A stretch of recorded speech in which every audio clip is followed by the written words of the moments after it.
Did you ever think that you are not ready? That now is not the right moment? You don't have the proper skills or even possibilities to finish the trip? In this video, I'm gonna give you 5 very simple techniques that you can use to help you to deal with all of these negative thoughts and still finish the trip successfully. Stay with me.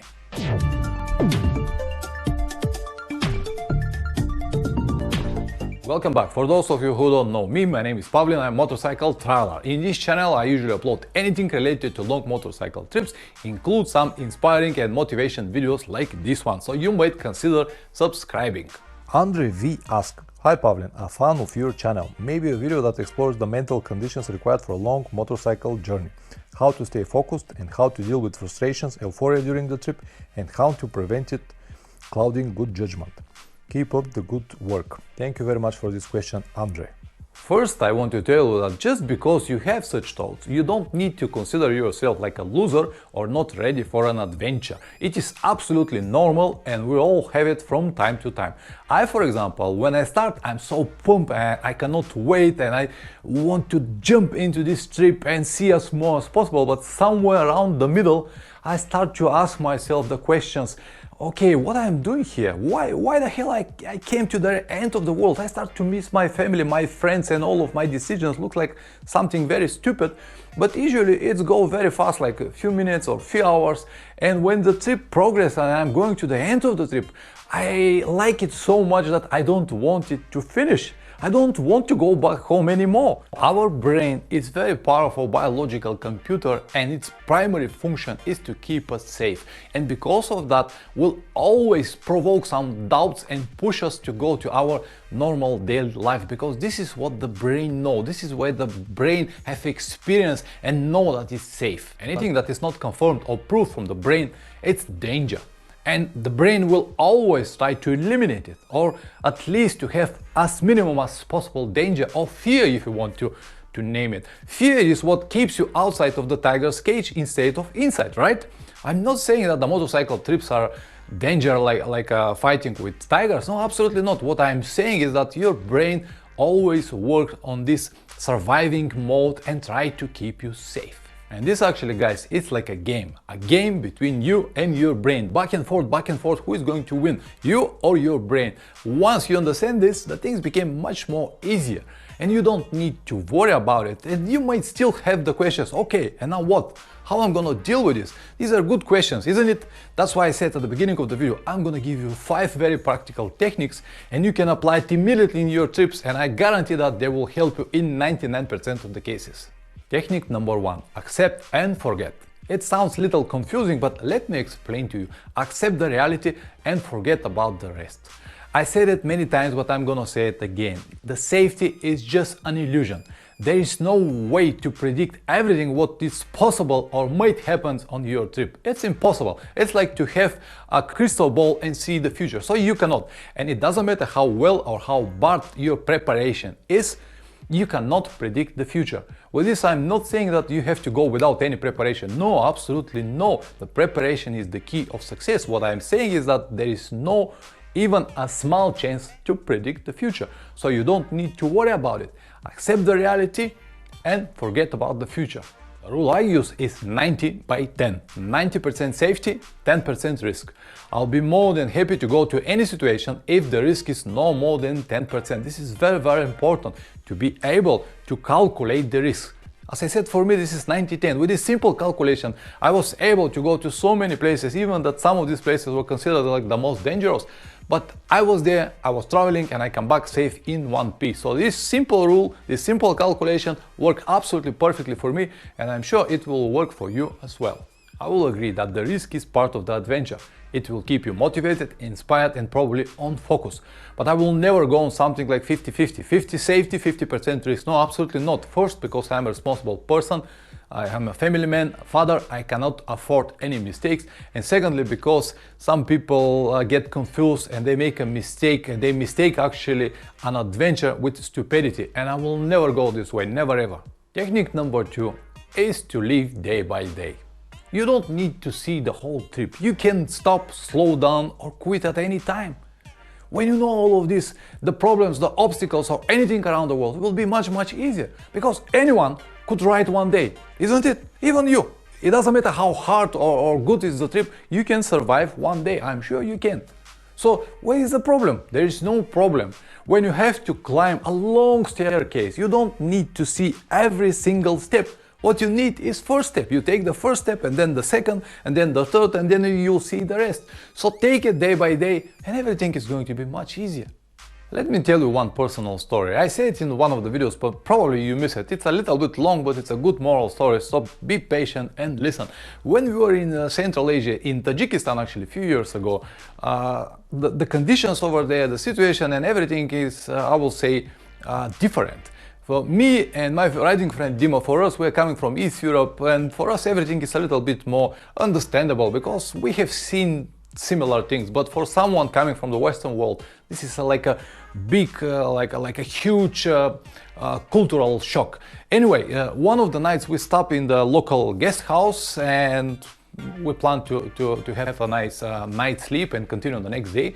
So they gave us a very small room, and inside of the room we have another one door, but this door was not actually door, it was just a curtain.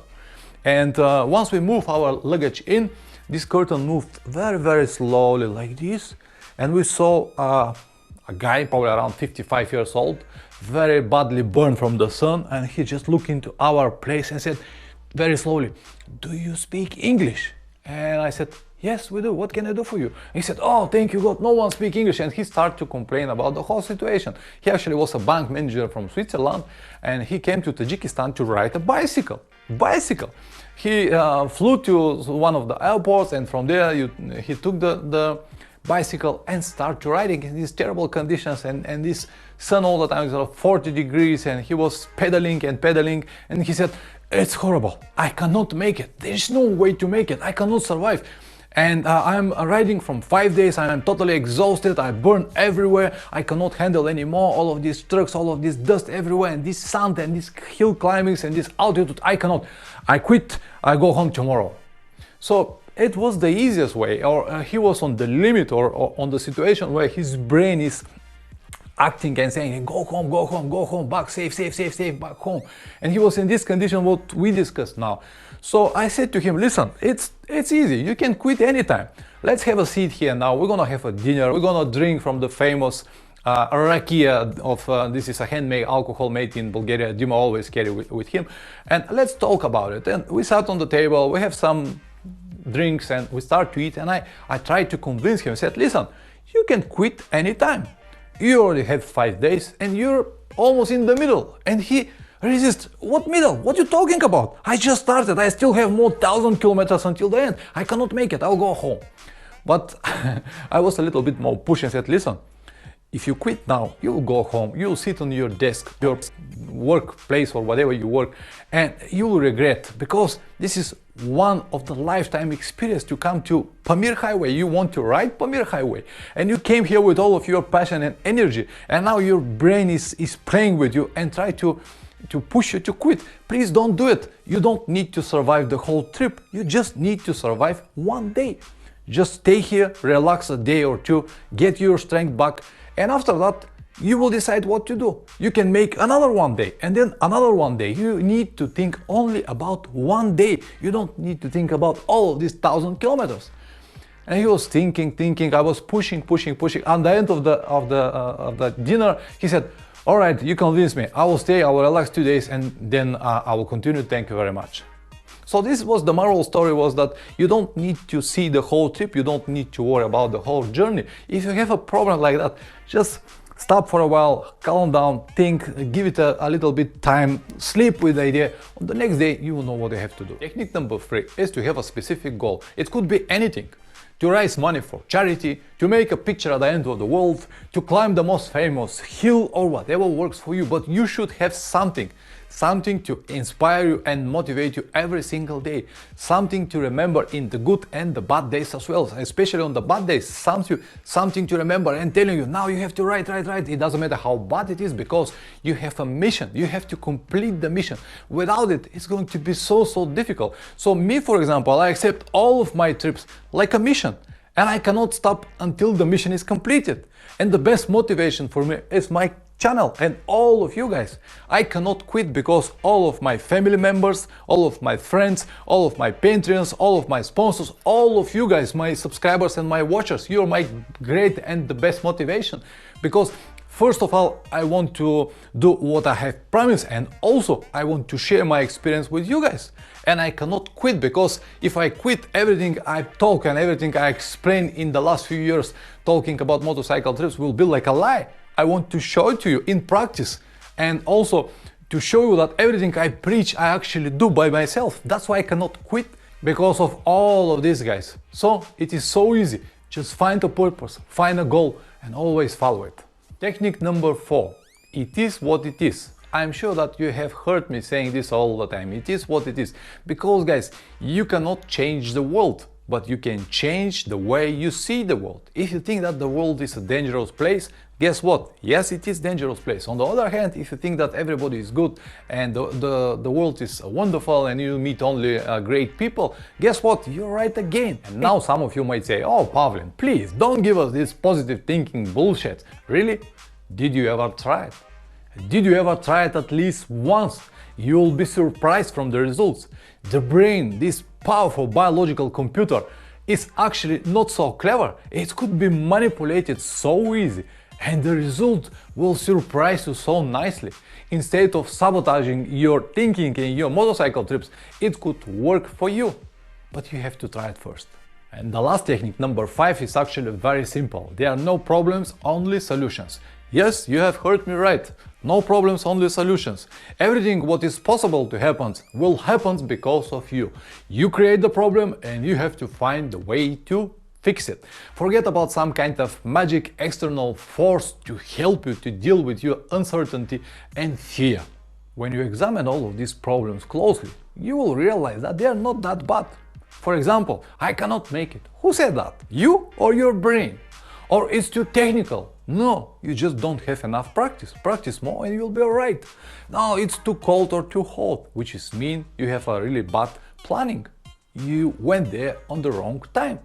Or I have a crash accident. Okay, this is a lack of practice, or you don't have enough practice, you have to practice more, or you took too high risk, one of these. Or I have a broken down situation. Okay, this means that the maintenance was poor, or you made the wrong bike choice. Or all of this could be really fixed if you just step on the side, think twice, use your brain, your normal logic, and you will find a solution. So there are no problems, only solutions.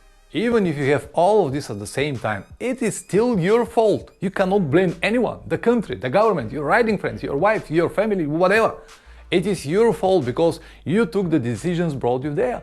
So you have to deal with it. In both cases, you'll be alright, because it will be a nice lesson to learn. It will help you next time, or you'll be happy when you are able to get out of the situation. So there is nothing to worry about. Just think and act.